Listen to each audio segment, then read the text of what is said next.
Hi, my name is Alexis Hook, and I did my report on cochlear implants. Before I go into detail on my report, here's a little bit about me. So, I am a communication sciences and disorders major who plans on becoming a speech pathologist. I live in Corpus Christi and commute to Kingsville. Before I go over the overview of my report, I thought I would share my reasoning for choosing this topic. I wanted to choose a topic from my major and felt cochlear implants was the best option. I considered a few other topics, but did not feel confident in my ability to create a report from the other topics like I did with cochlear implants. So here's an overview of my report. I developed a recommendation report for cochlear implants.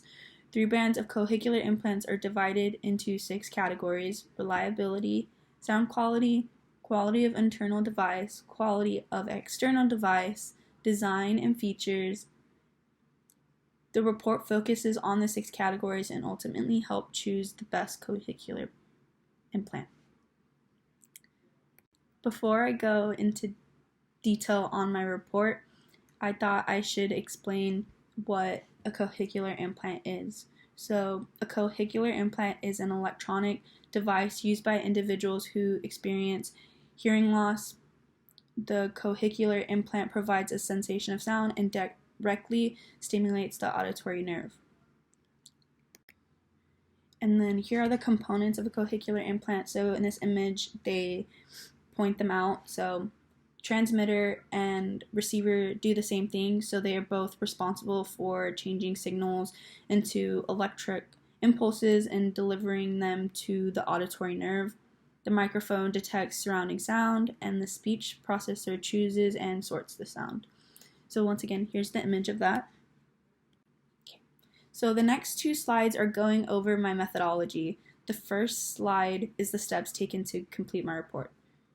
I was reviewing some old notes and found my outline from when I first started the report and thought it would be interesting to include. So one of the very first things I did was gather information on cochlear implants. And I knew basic information on cochlear implants, but I needed more to complete the report. So while I was researching, I wrote down what I wanted to include in my report and determine what I felt was necessary. So these are the things I wanted to include in my report. So it was who is eligible for cochlear implants, how are they implanted, and what is a cochlear implant. And then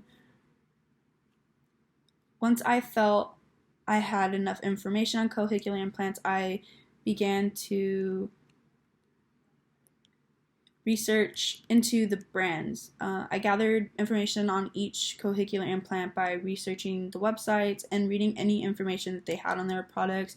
I also read through reviews of each product and read personal testimonies, and then I used that information to develop my criteria. And then after I developed my criteria, I was able to choose a suitable cochlear implant.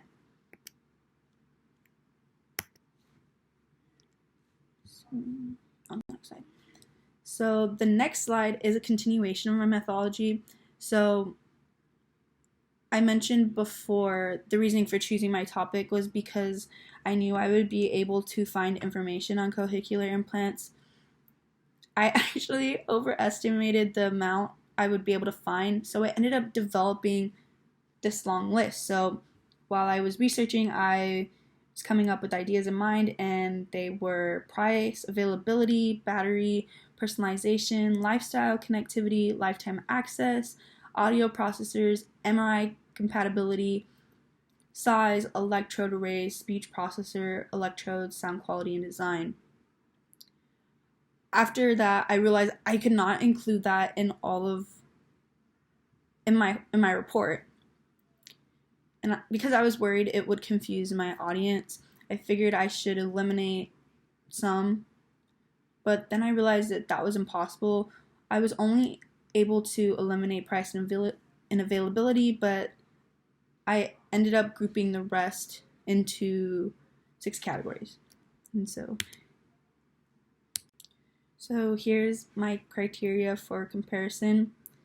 Reliability, so that's if the product had any recalls, the warranty of the product, customer service, and if the product was able to remain compatible as newer versions were released. Quality of the external device, so that was the product's battery life, and if the device was waterproof. Sound quality, what the device offered to ensure sound quality.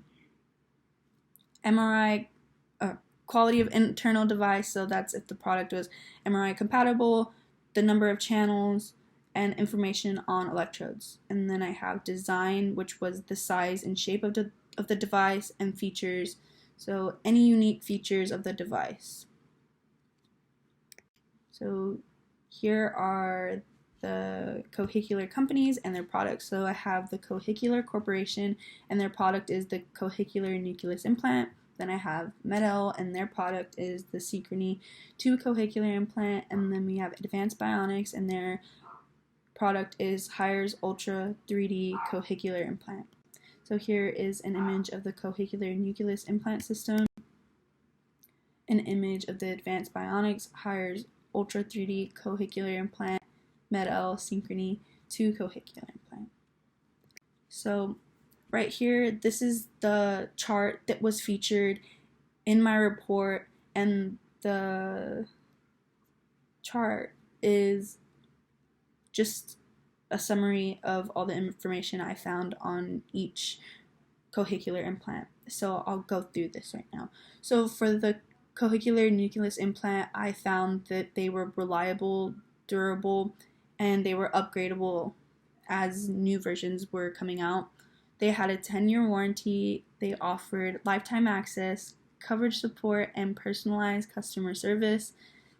To ensure sound quality, they used dual microphones, smart bi-modal offering, and automatic scene analysis. The quality of their internal device, they were MRI compatible, they had 22 electrode channels, and they had the smallest electrodes. The quality of the external device, so their disposable battery life was 31 hours, rechargeable battery life was 60 hours, and they were not, the device was not waterproof, but they offered Nucleus Aqua Plus. The design, they had, the implant was thin and it weighed 9.2 grams. The features of the Cochlear Nucleus Implant were that they offered cases and accessories to fit every individual style. They had various wearing options. They offered wireless accessories and music and audio accessories, and they have a smartphone app. So that's all the information that I was able to gather on that Cochlear implant. And so here is the Advanced Bionics Hires Ultra 3D Cochlear Implant. So they were upgradable, they had a 10-year warranty, and they had a recall in 2020. So for that, I did not put reliable and durable.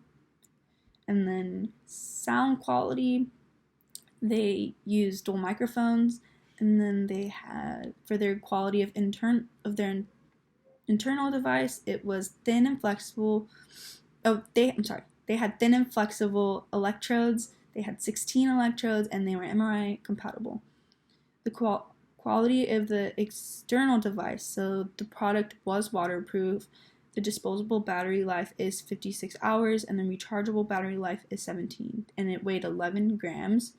And the features offered by the product were wireless accessories, sound enhancement accessories, and then they were compatible with smartphones. So that was all the information I gathered on the Advanced Bionics Cochlear Implant.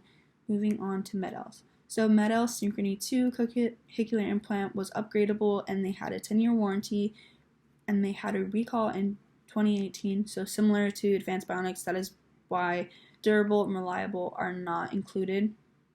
To ensure sound quality, they use Triformance. And then the quality of the internal device, they had soft and flexible electrodes. It was MRI compatible. They had longer electrode arrays and evenly spaced arrays. The product was not waterproof but offered water wear, and I was not able to find any information on their battery life. So the design, it was thin, light, and weighed 7.7 grams, and the features of the device were design covers, various wearing options, wireless accessories, and accessories for the audio processor. So that's all the information that I gathered on each of the cochlear implants. So the cochlear implant that I recommended was the cochlear nucleus implant.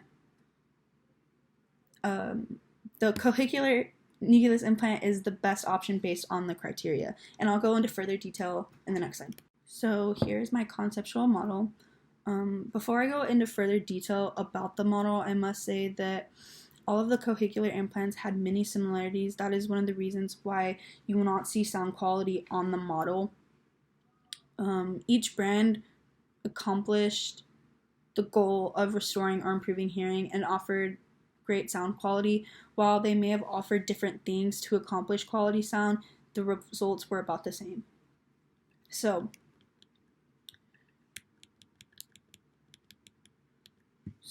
the cochlear nucleus implant won on quality of external device and battery life, features, and it's not on here, but I meant to put reliability.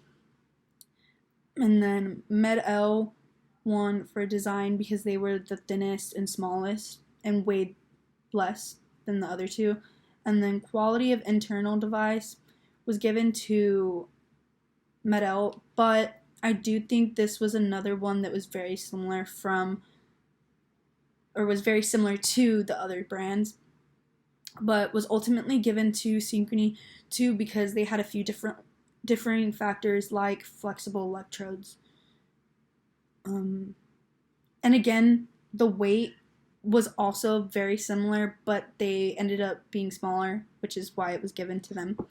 And then Advanced Bionics, I ended up giving them external device because they were the only product that was waterproof. And so the determining factors in choosing the cochlear nucleus implant system was ultimately the reliability of the product.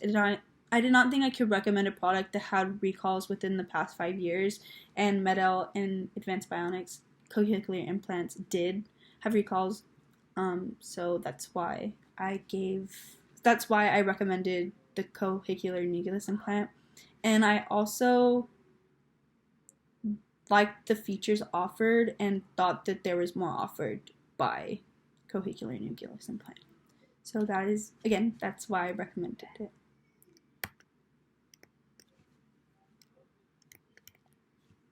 Okay, and that's it. Thank you for your time.